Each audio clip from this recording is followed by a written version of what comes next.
Esto es Panorama Económico. un podcast de La Voz del Derecho.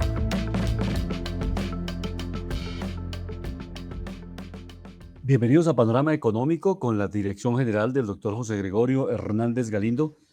Hoy nos encontramos con el exdirector del Centro de Estudios de Da Vivienda, Banco da Vivienda, Andrés Langerbach, para comentar temas nacionales e internacionales.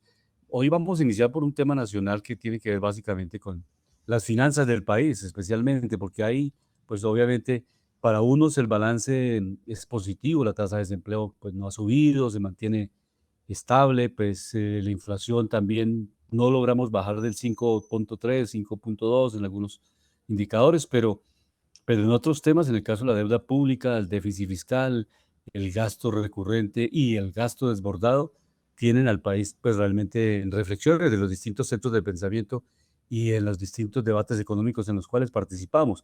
Entonces, iniciemos con este tema, Andrés, cómo estamos viendo este panorama a escasos meses de la terminación del gobierno en este balance de indicadores, que evidentemente a uno le preguntan mucho eso, ¿es todo malo? No, evidentemente no todo es malo, pero hay unos elementos importantes que sí están en negativo. Entonces, iniciemos, por ejemplo, con deuda externa. No sé cómo le parece si tomamos este referente, el déficit fiscal, y vamos avanzando en este tema nacional.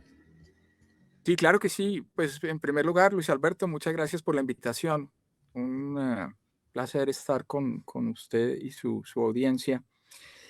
Em, sí, digamos que recientemente, empezando por lo bueno, se han conocido algunas cifras de pobreza.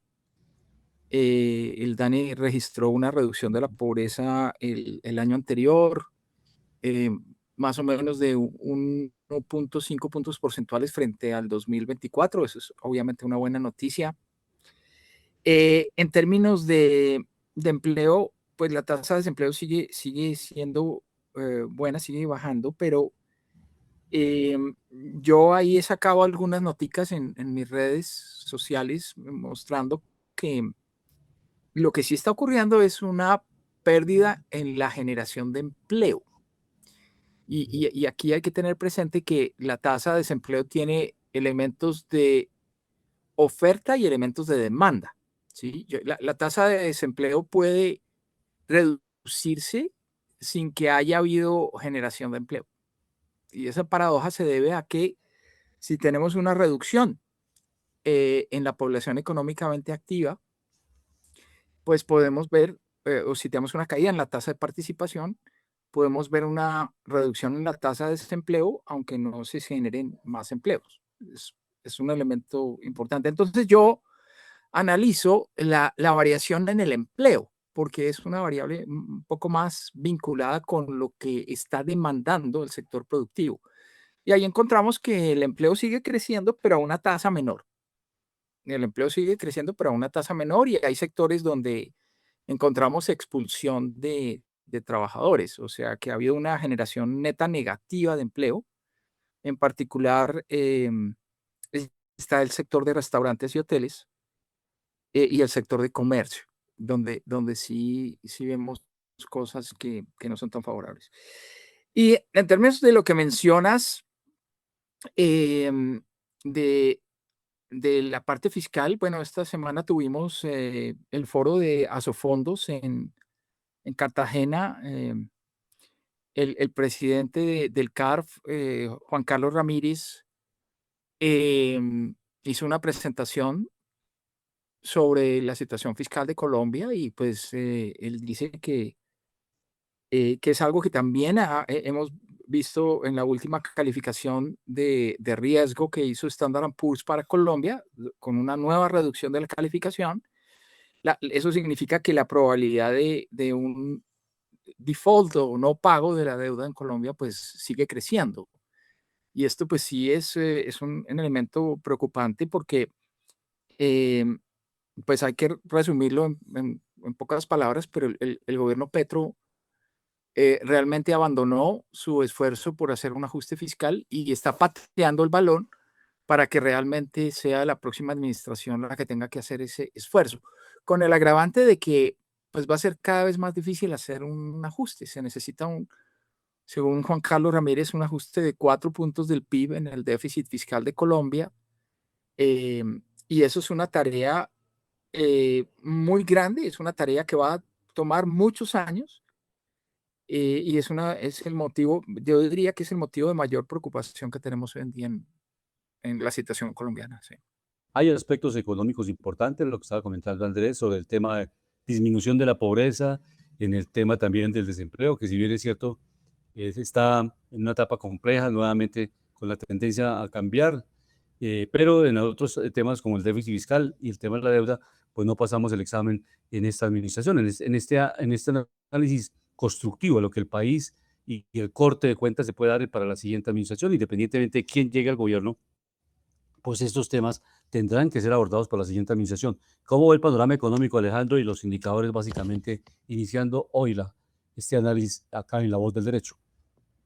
Sí, muy buenas tardes a todos los oyentes de Panorama Económico en La Voz del Derecho, mis estimados colegas Luis Alberto Ávila, ingeniero de sonido Luis Daza, nuestro invitado de hoy, Andrés, con el que analizaremos muchos aspectos, miraremos pues distintos puntos de vista. Esto dentro de la matemática económica, pues es lo que nos gusta, es lo que buscamos y miramos para que el oyente entienda qué es realmente la economía, porque debemos votar inteligentemente, que se vienen unas elecciones que son muy importantes, donde está o la salvación de Colombia o la inviabilidad por tema ya matemático. Eso es lo que tiene que ver con balance de las cuentas del Estado y todo lo que obviamente esto conlleva.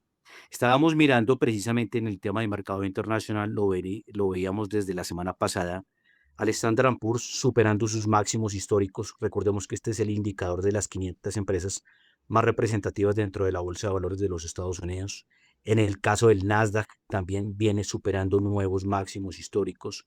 Y en el tema del Dow Jones, que había superado hace algunas semanas los 50.000 o que había tocado los 50.000 puntos, pues se viene acercando también otra vez de nuevo este indicador que agrupa las 30 industriales más importantes de los Estados Unidos a los 50.000. Estaba fluctuando entre ayer y hoy, esta mañana, entre los 49.200, 300 puntos. Entonces es importante también mirar el tema de las materias primas, el petróleo.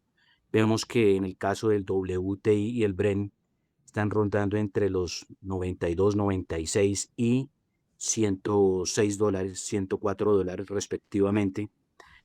Y esto es lo que se viene, el tema de, algo muy bueno, muy positivo a nivel internacional, que fue el diálogo que está haciendo, que está facilitando Donald Trump entre Israel y Líbano, los cuales están buscando un acuerdo para buscar una paz duradera, una integración regional y una paz en Medio Oriente. Muchos dicen que por favor inviten también a Arabia Saudita para que respalde al Líbano. Y Donald Trump dice, claro que sí, está de acuerdo. Arabia Saudita es un buen socio de los Estados Unidos. También es uno de los que quiere ser garantes de la paz en la región. Entonces, esto es muy importante por todo lo que se viene a nivel futuro. Recordemos que Estados Unidos, gracias a la administración Trump, en la primera administración ya es un exportador de petróleo, es un exportador de gas y es el primer productor del mundo de energía en lo que tiene que ver con hidrocarburos. Sumada el segundo y tercero del planeta, que son Arabia Saudita y Rusia, pues prácticamente es lo que está haciendo la producción de los Estados Unidos. Ya son sostenibles energéticamente, eso es algo muy bueno para la administración, no solo también por la seguridad energética, sino también por todo lo que se viene en las nuevas tecnologías de inteligencia artificial que consumen mucha energía. Y haciendo precisamente un análisis acá, Luis Alberto, le quería hacer unas preguntas a Andrés. ¿Qué pensaba con respecto a esos 25 billones hablando de el Congreso de Asofondos? ¿Qué opina usted de los 25 billones que quiere que el gobierno salgan de los fondos privados y que vayan a Colpensiones, ¿no? Ese es por un lado. O sea, el impacto que esto tiene, el nerviosismo, qué va a pasar con ese dinero. En realidad, para contarle al público cuál es el agravante que esto tiene y por qué este gobierno toca ponerle un pare y ojalá el próximo, pues dice que se peda, va a tomar unas mismas ideas o hasta más radicales. ¿Qué esperar con esto, por un lado? Y por otro lado, en los temas de ajuste fiscal, ¿por qué se sigue incrementando la deuda? ¿Por qué el Congreso no por qué sigue permitiendo esto? ¿Y cuál sería una solución? Adelante, Andrés. Pues Alejandro, muchas gracias por la pregunta. Yo empiezo por el tema de los 25 billones. Y aquí realmente cuando uno oye al presidente de Colpensiones, em, pues la preocupación incluso aumenta, ¿no? Porque el presidente de Colpensiones tiene dos argumentos. Un argumento que dice que eso es un monto pequeño, que los fondos de pensiones manejan más de 500 billones de pesos y que 25 billones no es mucho. Ese no es un argumento válido en mi concepto porque estábamos hablando de la legalidad de un acto administrativo, en este caso un decreto, independiente de la cuantía, de si son 25 o son 5 o son 250, pues el acto es legal o no. Entonces, no me parece muy sensato ese argumento. El otro es un análisis un poco más complejo.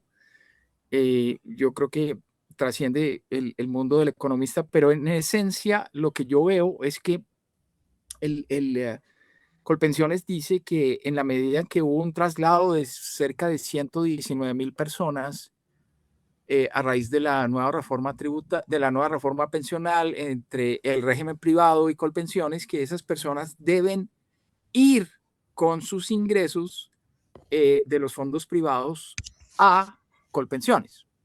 Lo que dice el presidente de Colpensiones es que eh, no existe una base legal para ese traslado en la medida en que primero la, digamos, la reforma pensional no ha sido finalmente declarada exequible por la Corte Constitucional, y aquí creo que sí hay un descuido muy grande por parte de las Cortes, pero por otro lado, digamos, lo que se tenía presupuestado es que esos ingresos permanecieran en los fondos privados y que fueran transferidos a Colpensiones en la medida en que esas personas que se trasladaron se fueran pensionando.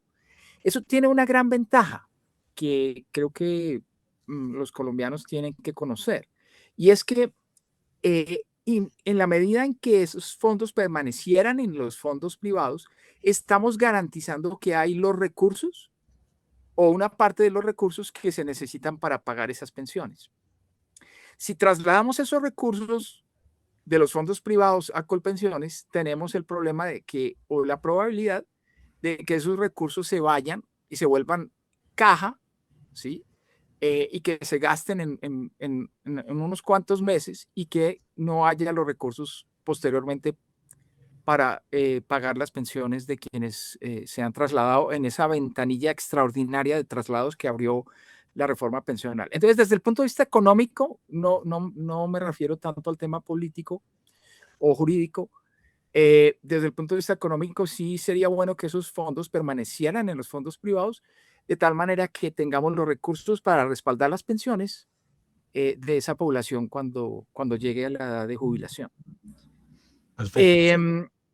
En el tema fiscal, yo te diría que este gobierno ha sido realmente mm, caótico en términos de la planeación fiscal. Ha habido todos los años sistemáticamente una sobrevaloración de los ingresos. Los ingresos se han sobrevalorado a veces en un punto del PIB, 2 puntos del PIB, pero en el año 2024 fue extremo porque tuvimos una sobrevaloración de ingresos muy alta, más de 40 billones de pesos, que no se dieron. Y realmente lo que ha venido destacando el Fondo Monetario Internacional y la OCDE también es precisamente la falta de una buena planeación fiscal por parte de Colombia.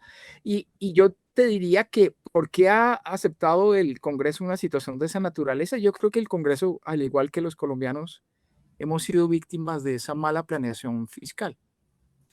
Le hemos creído al gobierno y el gobierno ha defraudado en términos de esas posibilidades de recaudo, y finalmente terminamos con unas cifras que no sabemos qué es lo que quieren decir. El rezago presupuestal es enorme. El año 2024 terminó con un rezago presupuestal de más de 50 billones de pesos. Es decir, gastos del gobierno que se incurrieron o compromisos del gobierno en los cuales se incurrieron, pero no se pagaron. O sea, Ujú, es lo que en una empresa llamamos cuentas por pagar, ujú. ¿sí? Y ese saldo en el año 2025 fue superior a los 40 billones de pesos. Eh, Esas cifras nunca las habíamos visto en Colombia. Esas son unas magnitudes absolutamente gigantes y también te distorsionan incluso las cifras de deuda, porque las cifras de deuda básicamente son con acreedores, pero no proveedores, no proveedores del Estado que prestaron el servicio y que el Estado les quedó debiendo. Por ejemplo, el señor que le vende botas al ejército. Bueno, ese señor vendió las botas, no le pagaron, eh, y esa deuda no queda realmente adecuadamente registrada Sí. como deuda hacia el final del año. Entonces, vemos una situación de falta de previsión absoluta, falta de confusión, o mejor dicho, mucha confusión en términos de qué es lo que están diciendo las cifras, y yo te diría que ese es en buena parte el problema. Ahora, legalmente, pues sí, em, el gobierno tenía la posibilidad de utilizar la cláusula de escape de la regla fiscal, hizo uso de esa cláusula de escape a pesar de que el CARF dio concepto negativo, pero digamos legalmente está cumpliendo con la ley. Le No se puede damos, decir que el gobierno ha hecho algo ilegal. le damos la bienvenida al profesor Gustavo Machado, que se encuentra allá en Zulia. Bienvenido, profesor Gustavo Machado, y ya estaremos con usted. Damos un saludo preliminar porque también vamos a hacer un corte en Panorama Nacional con una invitada especial que tenemos de la Feria Internacional del Libro. Profesor Machado, buenas tardes. ¿Nos escucha? Buenas tardes y muchas gracias. Perfectamente los escucho. Perfecto. Muy buenas tardes y muchas gracias por la oportunidad. Básicamente, el tema que estaba tratando el muy distinguido invitado Andrés Lagavet Rueda está muy vinculado con temas que en Venezuela son de palpitante actualidad, porque el punto clave es cómo efectivamente se utiliza al presupuesto para tratar de generar los mejores resultados para la sociedad. Y en el caso venezolano, Sí. de Ahí- mucha actualidad, esto que hay una expectativa en relación al incremento de ingresos para el 1 de mayo, en donde por supuesto está en tensión las demandas que efectivamente se encuentran rezagadas por de buena parte de la sociedad venezolana, pues con las limitaciones presupuestarias. Y en ese sentido, pues obviamente eh, el reto que tiene la actual administración es tratar de generar una hoja de ruta que permita recuperar el poder adquisitivo de importantes segmentos de la población venezolana. Y tiene algunas cifras importantes de, por ejemplo, en materia de Producto Interno Venezolano, ¿cómo está el comportamiento al cierre del 2025? ¿Cuál fue el Producto Interno Bruto de Venezuela? No, sin duda alguna tuvimos pues efectivamente un crecimiento relevante, pero además lo más importante a acotar aquí es que en días recientes la administración publicó cifras que estaban pendientes del comportamiento del Producto Interno Bruto de 2019 y 2020 y se pudo evidenciar pues con números presentados por la propia administración que el Producto Interno Bruto de finales del 2025 equivalía al 35,7% del Producto Interno Bruto del año 2012. Es decir, que durante estos 13 años, del 2012 al 2025, hubo una caída acumulada de 64,3%. Eso ubicó al Producto Interno Bruto venezolano en un nivel equivalente al que tenía la economía venezolana en el año 1970 y por supuesto nos revela que efectivamente es mucho el camino, es largo el camino que tenemos que transitar para recuperar los niveles de producción que efectivamente tuvimos a comienzos de la década pasada. Vamos a escuchar a Ivette Silva desde Estados Unidos con un análisis económico importante que lo podemos evaluar acá entre los queridos panelistas que hoy nos acompañan, que hace referencia a la caída precisamente del índice del consumidor en Estados Unidos, precisamente por los altos índices de inflación, que son cifras estatales, cifras oficiales. Y Bel, bienvenida a Panorama Económico.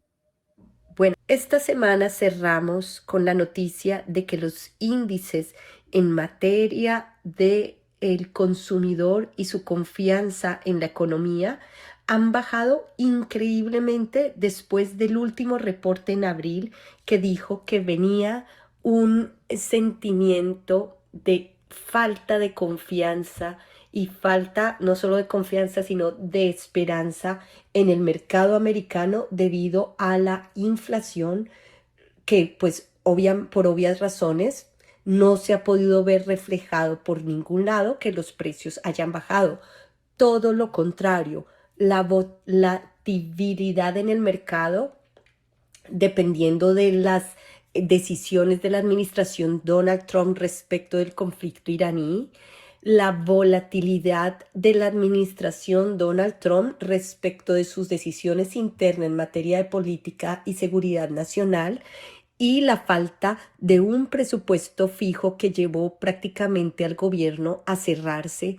Todos estos han sido factores, más la inseguridad global, han sido factores que hacen que el consumidor no esté invirtiendo, los mercados no estén tan estables y obviamente los precios no se hayan logrado bajar totalmente.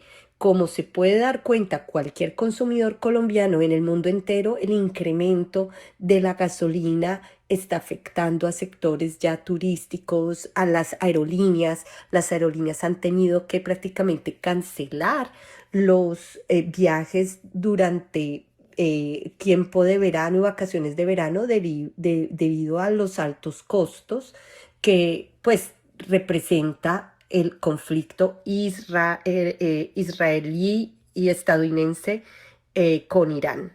Perfecto. No sé qué conceptos tenga, profesor Andrés, ¿cómo ve el panorama? Pues realmente desde allá en Dallas, Texas, y después vivo hace mucho tiempo y está registrando permanentemente estos indicadores.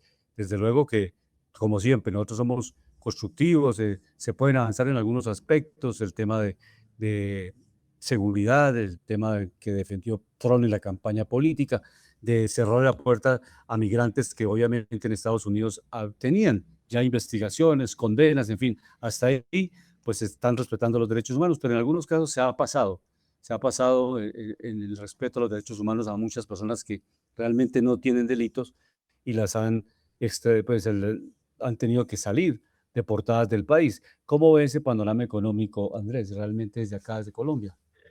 Pues Luis Alberto, esta semana salieron las cifras de favorabilidad de la administración Trump y desfavorabilidad y las cifras pues son dramáticas, ¿no? El 59% de los estadounidenses desaprueba la gestión del presidente Trump.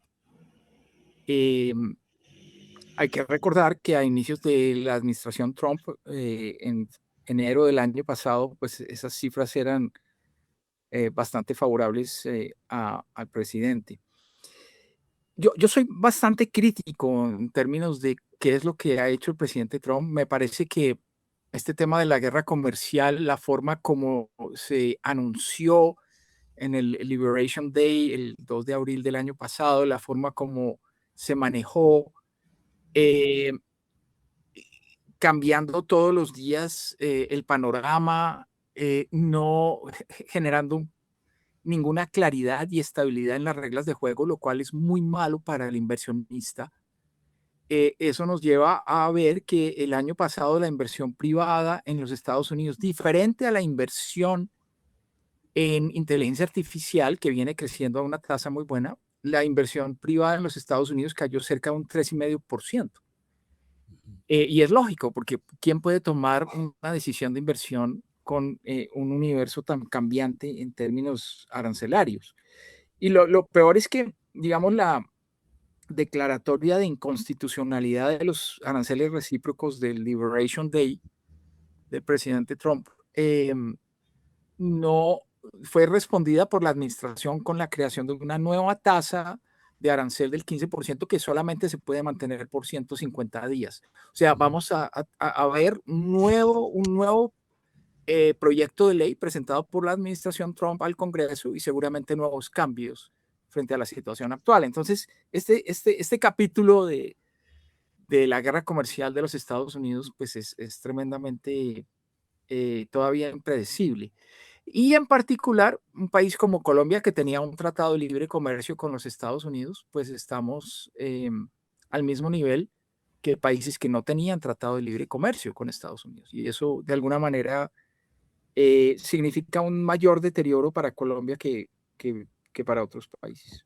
Y lo que tú mencionas en términos de la migración, pues yo coincido con economistas como Paul Krugman o Stiglitz, que han venido insistiendo en que el más perjudicado por esa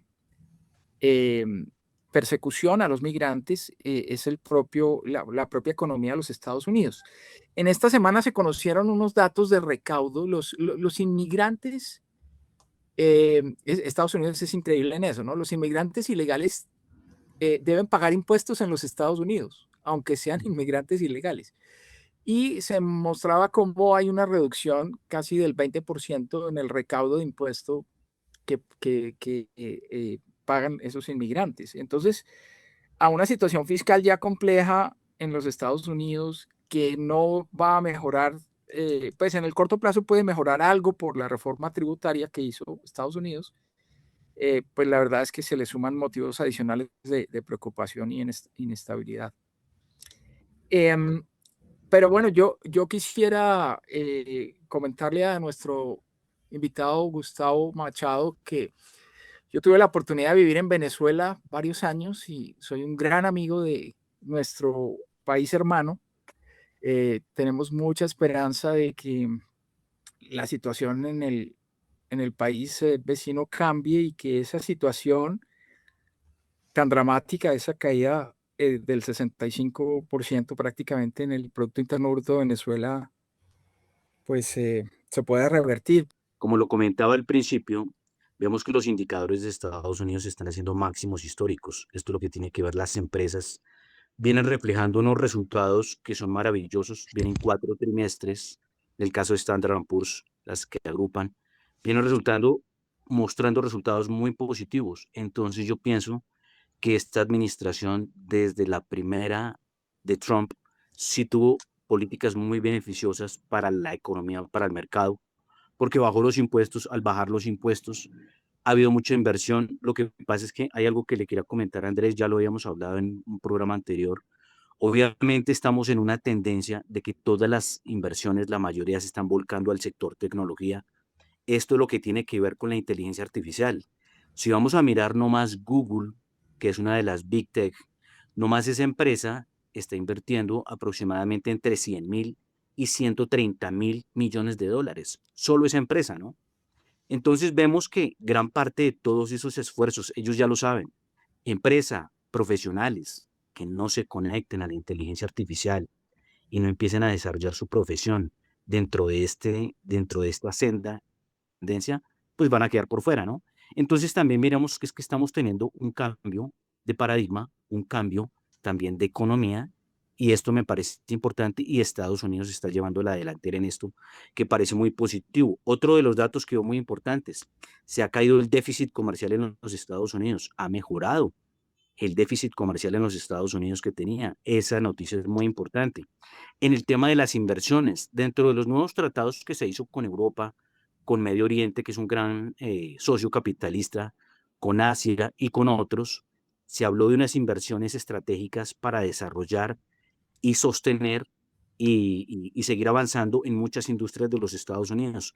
Eso es lo que tiene que ver con manufactura, tema automotriz, tema de desarrollo también de metales en Estados Unidos, las acerías, que fue un sector tan fuerte en los Estados Unidos y que vino cayendo. Muchos recordábamos la US Steel, que fue una de las grandes en Estados Unidos. Se quiere otra vez apuntalar esto y ser dependientes, lo mismo que eran. Ellos quieren hacer lo mismo que les pasó con el petróleo, que antes dependían de Medio Oriente y ahora quieren ser autosostenibles también en ciertas materias primas, que es algo muy positivo. Y otra Alejandro, cosa, lo de la migración, sí, ya terminando, perfecto. redondeando los puntos. Lo de la migración, todos estamos de acuerdo. Lo importante es que esa migración de calidad, porque yo creo que Andrés y los que hemos estado en varias ciudades de Estados Unidos hemos visto la descomposición de ese país también. Uno va a estaciones de metro, estaciones de buses, va a estar en Manhattan, en Los Ángeles, en Chicago, en muchas ciudades. Ya habían cinturones de miseria, habían cinturones de delincuencia, habían raponazos en las calles.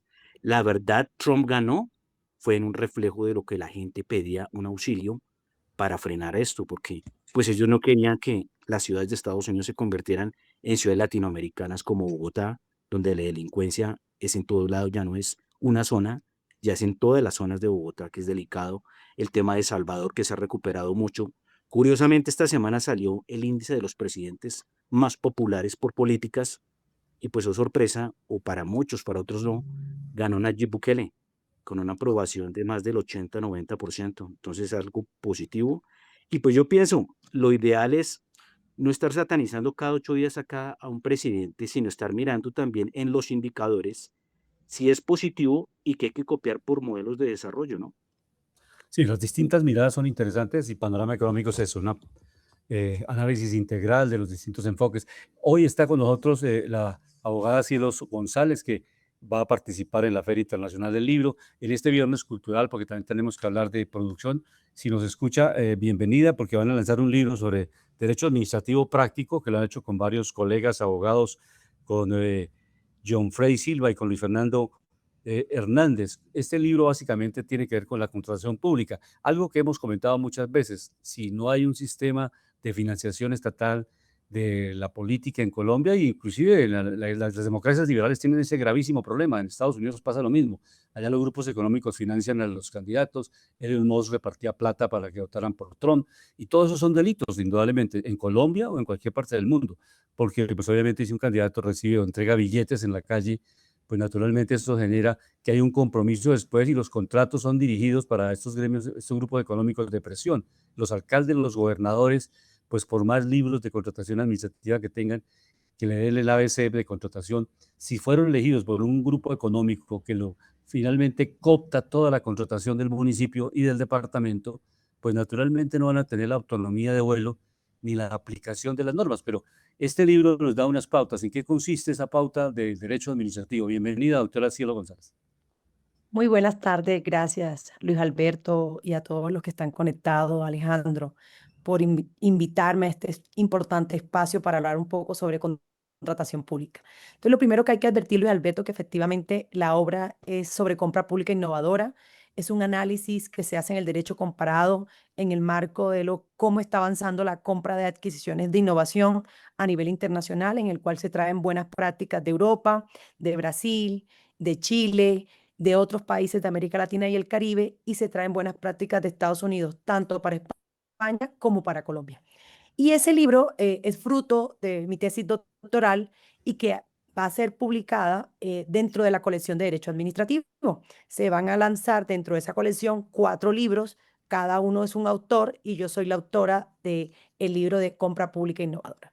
En ese orden de ideas, el libro tiene 6 grandes capítulos que marcan para Colombia un hito importante. Primero, porque la ley 80, que es la ley que regula la compra pública en Colombia, no está respondiendo a las necesidades del momento. Y usted lo decía. La ley 80 se crea en el año 93 y cuando la creamos, la redactamos, estábamos pensando en la adquisición de bienes, obras y servicios que existen en el mercado.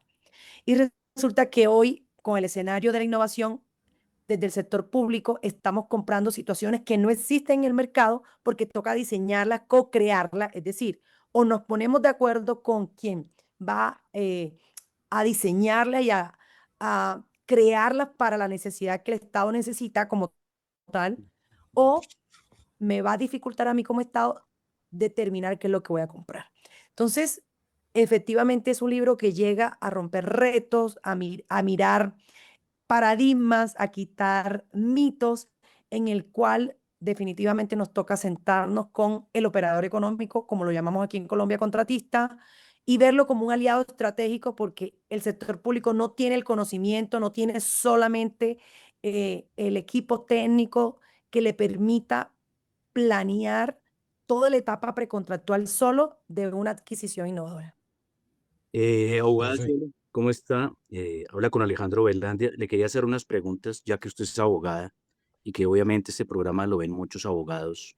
Y muchos me han pedido por qué no le preguntan a los abogados esto al aire, a ver qué nos contestan. Por ejemplo, Si es de contratación, sí, hago la acotación.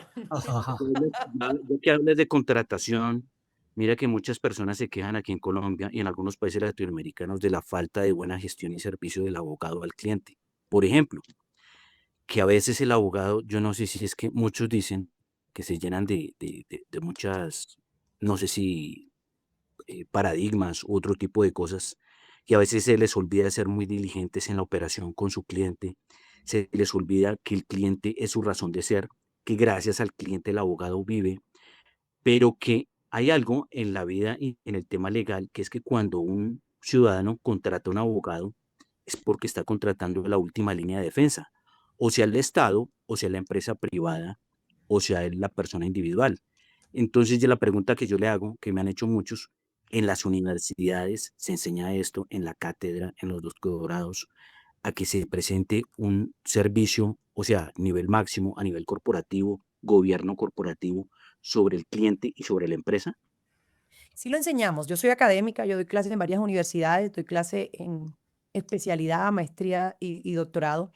Y efectivamente, y me remonto al pregrado. Los profesores de pregrado, cuando dan introducción al derecho, enseñan en la cátedra de introducción, en la cátedra de filosofía del derecho, en la cátedra de hermenéutica jurídica, a cómo debe comportarse uno, el abogado, no solo con el cliente, sino con la sociedad y también en el espacio cuando está enfrentándose a una audiencia. Nosotros en primer semestre le enseñamos a todos los estudiantes de derecho que tenemos unos mandamientos, existen unos mandamientos del abogado, eso los creó un autor que se llama Eduardo Couture y tiene 10 mandamientos y uno de esos mandamientos es que sea leal, que estudie, que tolere y que cuando tenga dudas entre el derecho y la justicia, efectivamente busque la mejor decisión que sería la justicia, porque a veces el derecho no siempre es justo. Entonces ahí le recojo todo lo que usted está preguntando. Efectivamente, sí formamos, las academias están formando para que el abogado tenga asertividad con su cliente. Efectivamente, existen unos instrumentos contractuales que tendrán que firmarse del cliente con el mandatario. En el derecho hablamos de mandante y mandatario, siendo el mandante el titular de los derechos, el mandatario va a ser el abogado que ejerce el derecho de postulación. En ese orden de ideas, sí, definitivamente sí lo estamos enseñando. ¿Que hay que mejorar? Sí, en el saber hacer, no solo porque enseñamos 3 competencias desde las facultades de derecho, formamos al ser, formamos un hacer y también formamos un saber hacer. Y en ese saber hacer es lo que usted está apuntando. Finalmente, Abogada, si el libro, ¿cuándo lo lanzan, doctora Cierto? ¿Cuándo lanza el libro? profesor Luis Alberto, es que quería continuar con algo dentro de esto que lo voy a preguntar. Es por el tiempo, porque faltan De dos acuerdo. temas. En el tema de innovación, ya que tú hablabas, que muchos abogados están preocupados, veíamos que esta semana salió una noticia que por cada 100.000 personas en Colombia hay 800 abogados. Dicen que hay mucho profesional, pues para lo que necesita Colombia, porque dicen que es de las profesiones que más estudian aquí en Colombia, ¿cierto? Pero en lo que tiene que ver eso con el tema administrativo, tú has visto que en el tema de innovación, la inteligencia artificial va a dejar mucho cargo por fuera y esto va a minorar, puede aminorar los gastos del Estado. Bueno, mira, frente a eso no me voy a pronunciar porque yo no lo abordo en mi libro. Yo abordo en el libro casualmente, que era lo que quería explicarle a Luis Alberto, son cómo el Estado tiene que adquirir, cómo se hace esa compra, cómo se tiene que fortalecer el sector público para poder comprar bienes, obras y servicios innovadores, cómo se debe responder a las exigencias del momento, cómo el marco regulatorio, nosotros en el COMPES 21, 29, 40, 41-29 2023 establecimos un compromiso como país que entre el 24 y el 26, en el año 24 y 26, Colombia debía tener un marco regulatorio que respondiera a la compra pública innovadora y al momento ya pasó 24, estamos en el 2026 y todavía la ley no ha salido. Por eso el libro, Luis Alberto, llega en un momento en que es importante para los académicos, para el legislativo, para el ejecutivo, para para los órganos de contratación, porque como no tenemos una norma que nos facilite, que nos ayude a comprar la innovación, le permite guiar a tanto los estudiantes como a la academia, a los diferentes sectores, cómo se debe hacer ese proceso de compra pública innovadora y ajustarse a las normativas que tenemos en el momento. Nosotros actualmente tenemos La ley 80 estipula en la contratación directa un literal que le permite comprar actividades de ciencias y tecnología, pero repito, las actividades de ciencia y tecnología no quiere decir que sean actividades de innovación. ¿Y por qué? Porque cuando hablamos de compra pública innovadora, estamos diciendo que es que no es, repito, no existe en el mercado y que hay que Ujú. crearla. Y eso hay que someterlo a unos niveles de TRL, que son unos niveles de madurez tecnológica, así traduce la sigla americana, y que esos niveles de madurez tecnológica lo estamos usando en Colombia, pero no los hemos reglamentado ni los hemos adoptado formalmente como política pública.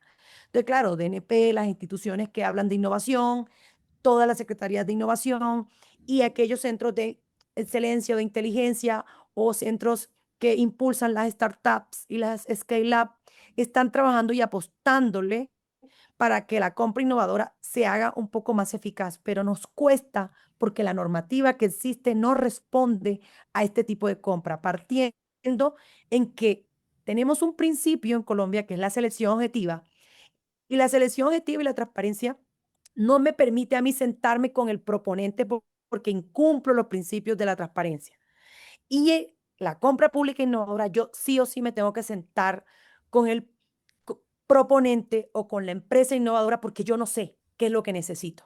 De Entonces, acuerdo. ¿Cuál será la solución? si yo he estado, necesito una app o una aplicación o necesito comprar un bien, yo necesito saber qué tipo de características requiere ese bien, pero resulta que como yo no sé, yo necesito que el que sí sepa de los niveles de madurez tecnológica, que sí sepa en qué ámbito está, si en ámbito operativo, en ámbito de preproducción, en un ámbito de exploración, en un ámbito de investigación o ya en un ámbito que está en comercialización. Y eso tiene unos niveles de madurez. Colombia eso no lo sabe y Colombia tiene que empezar a manejarlo. Ya los otros países, Estados Unidos, Europa, Brasil, Chile van un poco más a la vanguardia. Nosotros estamos en la cola. Lanza su libro el domingo próximo en la Feria del Libro. ¿A qué horas lo va a hacer? ¿En qué sitio? ¿Exactamente en qué auditorio? Luis Alberto, estamos en el pabellón 3, en el stand 502, en el piso 1, en el stand de la editorial Tirán Lo Blanche. Así que los esperamos a todos. Muchas Cielo, gracias. y Una los excelente tarde, profesora.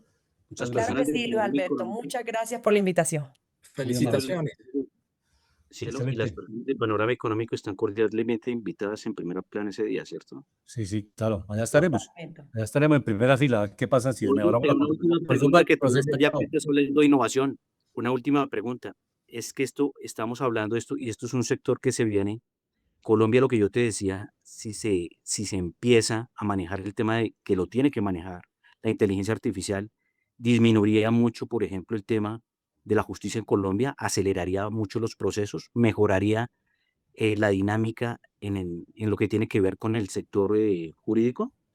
Mira, yo soy de las convencidas que la innovación y la inteligencia artificial bien usada, teniendo en cuenta los sesgos, es una herramienta que te permite mejorar y optimizar el trabajo. Entonces, si tú me preguntas a mí como cielo, no como funcionaria pública, porque tengo ese rol, el cual no hemos hablado aquí. El rol con el cual hemos hablado aquí es como un rol académica que voy a lanzar un libro y es sobre compra pública innovadora. Yo a mis estudiantes de posgrado, de maestría, que están haciendo tesis, yo siempre los invito, si van a usar la inteligencia, tengan en cuenta que la inteligencia parte de unos datos que la han subido, la han cargado una cantidad de humanos que no son expertos, no son expertos en contratación pública innovadora, no han hecho un doctorado, no han hecho un postdoctorado, han subido toda la información que ellos consideran que tenían en mente, la cargaron. Y cuando tú le pones los prompts o le pones los, eh, las condiciones a la inteligencia para que te arroje la información, valídala porque acabo de decirte, las 1000 personas que te cargaron ese dato no han hecho el doctorado ni el postdoctorado que una persona experta ha tenido que gastar muchos años para llegar a un punto como este. Entonces, ahora, que sí la vamos a necesitar, sí, te va a facilitar, pero no te reemplaza en el derecho. Por ejemplo, cuando yo estaba escribiendo mi tesis doctoral, yo sí usaba inteligencia artificial y la usaba para mirar cómo me organizaba un poco mejor la idea, pero me daba cuenta que me terminaba cambiando la idea y me ponía a pelear con la inteligencia y le decía, no, es que me estás dando otra idea y no es la idea que yo quiero. La idea que yo quiero es esta y tú la estás cambiando y le estás dando otra connotación. Y eso va a ser un poco difícil que lleguemos al punto de que se reemplace en el derecho. Dos, una Hacer derecho comparado, la inteligencia todavía no está ideada para hacerla de tal manera que tenga un éxito. Si a uno como humano hacer una tesis doctoral como la que yo hice, me gasté 7 años, y hacer un análisis comparativo entre cómo está comprando Brasil, cómo está comprando Chile, cómo está comprando España, y dentro del mismo España tenemos las directivas de la Unión Europea, te dice la inteligencia artificial, lo siento, no puedo hacer eso. Ujú. Muchas gracias. De nuevo, un excelente fin de semana y allá estaremos en la Feria del Libro acompañándola. Muchas Muchas gracias. gracias, Luis Alberto, muy amable, a todo el equipo de Panorama. Gracias por la invitación.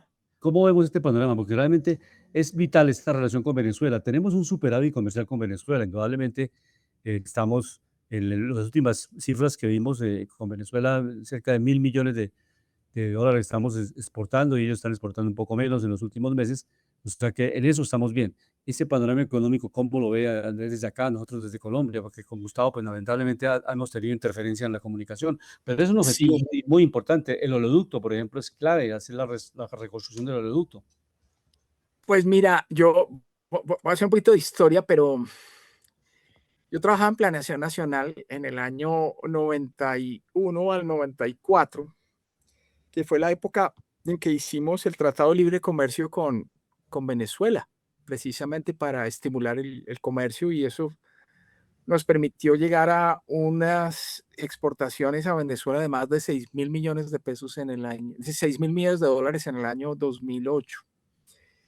Y no solamente eso, tuvimos una integración muy importante en términos de inversión. Muchas empresas colombianas se fueron a Venezuela a montar empresas y algunas empresas venezolanas llegaron a Colombia. Y creo que nunca en nuestra historia ha habido un grado mayor de integración. Ojalá podamos volver a una situación de esa naturaleza. Yo creo que cuando uno analizaba el perfil de la economía venezolana y de las compras que hacía Venezuela al exterior, uno veía que no había otro país en América Latina que fuera más complementario con la producción colombiana que Venezuela. Sí. Entonces, pues digamos, Segundo socio comercial, ¿no? es muy importante que volvamos a tener una situación de esa naturaleza. El tema macro de Venezuela, lamentablemente, pues es muy complicado. Y seguiremos muy pendientes de una de la evolución, sobre todo del sector petrolero, que es el que pues siempre ha jalonado a la economía venezolana en los últimos años, pero que es crítico en este proceso de recuperación. Em, y yo tengo la esperanza de que pues JP Morgan estima que en 3 años Venezuela puede llegar a incrementar su producción petrolera en cerca de 1.5 millones de barriles diarios. Eso lo permitiría, digamos, llegar a casi que 2,5 millones de barriles diarios de producción en año y medio. Eso sería realmente muy positivo para Venezuela. Pero hay un elemento que es muy importante y creo que Gustavo alcanzó a mencionarlo, que es fatal y que por fortuna se ha evitado en Colombia, que es la financiación por parte del Banco Central al gobierno en temas de su déficit fiscal. La gran hiperinflación que hemos visto en Venezuela o que vimos en Venezuela, el gran desorden macroeconómico que vimos en Venezuela realmente está originado en eso. Y no es el único caso. Argentina fue igual, Perú en su época, a principios de los 90, tuvo esas características, y el mismo Brasil. La asociación que hay entre eh, déficit fiscal financiado por el Banco Central, inflación y pérdida por adquisitivo y pérdida de ingreso per cápita es muy clara. Colombia tiene que evitar llegar a eso, y ojalá que en el panorama político que tengamos a partir del 7 de agosto, pues esa nube negra Se puede corregir. desaparezca por completo. Profesor Gustavo Machado, ¿tenemos conexión? ¿Nos escuchan? Perfectamente, y efectivamente, complementando el comentario de Andrés, vale reivindicar la posición de Thomas Sargent, que dice que la inflación es un fenómeno de origen fiscal que es convalidado por la autoridad monetaria. Es decir, tenemos presupuestos deficitarios y luego se utiliza el Banco Central como mecanismo de financiamiento. Y en la exposición previa lo que decíamos es que efectivamente Si cada uno de nosotros negocia individualmente frente a las grandes potencias, pues efectivamente los términos de intercambio van a ser muy complicados. Tenemos que negociar como bloque para aumentar nuestras probabilidades de sentarnos en la mesa en comparación a ser parte del menú. Profesor Machado, muchas gracias y esperamos un próximo programa que nos acompañe, que tengamos un poquito mejor la comunicación. Mil gracias y un excelente fin de semana. ¿No? Muchísimas gracias. Bueno, y esto forma parte de las paradojas y de los obstáculos que Venezuela, Dios mediante, resolverá en los próximos años. Un país que tiene abundantes recursos energéticos debería tener un mejor suministro eléctrico. Sí, Muchas profesor gracias. Mateo, y algo que Bueno, yo quería decir que me parece positivo, que he 30 hablado con segundos, muchos venezolanos 30 me segundos dicen adelante. que están muy contentos con el tema de que Trump esté ayudando. Ojalá que Venezuela cambie este rumbo, porque la verdad este país se veía que estaba de mal en peor cada día, siendo un país tan rico, el mayor tenedor de reservas de hidrocarburos del mundo, teniendo una viabilidad y un manejo tan desastroso, ¿no? Entonces, pues muchos dicen que ojalá que esto que tomó un nuevo gobierno de transición logre dar buenos resultados y que obviamente gracias a Donald Trump esto pueda cambiar. Por eso yo llamo siempre a mis estimados colegas acá de Palen a una reflexión. Claro que podemos ver matices distintos, claro que podemos ver cosas distintas, pero no puede seguir defendiendo socialistas que no generan valor, no saben crear valor, no saben qué es cuadrar un balance. Por eso es que gastan y gastan y gastan como si no hubiera un mañana. Entonces yo pienso que hay que ser lógicos y todo manejarlo con una matemática financiera simple. Eso en el caso personal, en el caso empresarial y en el caso de país, ¿no? Sí, lamentablemente por el lado venezolano no hubo socialismo, fue un grupo de muy buenos usurpadores de las finanzas públicas, pero el socialismo no se dio ni en Pero lo Cuba, mismo está ni pasando en Colombia. porque no, aquí no se han nacionalizado empresas, nada de eso ha No, pero sucedido. sí se están robando dineros que Ah, son no, de eso es la terceros. corrupción que hablábamos, eso sí es corrupción, de acuerdo. Y esa corrupción Luis daña. Alberto, Está ocurriendo, Luis Señor. Alberto. Sí, señor Luis Andrés. Alberto, un pequeño comentario. En eso estoy 100% de acuerdo con Alejandro. Sí, Digamos, de las cosas más positivas del presidente Trump, sin duda, ha sido el eh, rescate. pues esa intervención en Venezuela que da esperanza de un cambio. Esa es la idea de una democracia realmente efectiva. Andrés, muchas gracias. Alejandro, muchas gracias. Esperamos en la próxima semana reencontrarnos en estos análisis económicos que son muy interesantes, además con distintas miradas, pero eso construye panorama económico todos los viernes acá en La Voz del Derecho.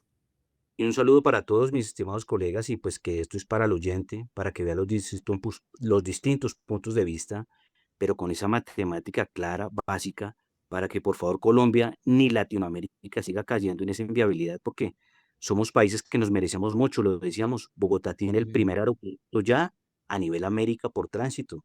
Si nosotros aprovecháramos las bondades que tenemos de ubicación, seríamos países muy ricos y qué bueno estar con Venezuela, que también tiene un potencial de desarrollo enorme.